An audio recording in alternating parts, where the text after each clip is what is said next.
रामकृष्ण हरी. तुकाराम महाराज गाथा अभंग आणि भावार्थ. अभंग 120. चोर चोराते करावा उपदेश, आपुला अभ्यास असेल तू. शिंदळीच्या मागे वेचिता पाऊले, होईल आपुले तिच्या ऐसे. तुका म्हणे भीतो पुढील या दत्ता, म्हणून चिंता उपजली.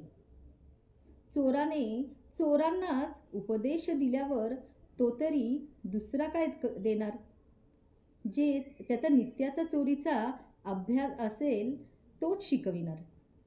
एखाद्या वाईट चालीच्या स्त्रीच्या घरी आपण गेलो तर आपण तिच्याप्रमाणेच होणार. त्यामुळेच तुकाराम महाराज म्हणतात, यापुढे अशा विपरीत संगतीमुळे पुढे काय काय भयानक स्थिती लोकांची होणार यासंबंधी चिंताच वाटू लागली आहे.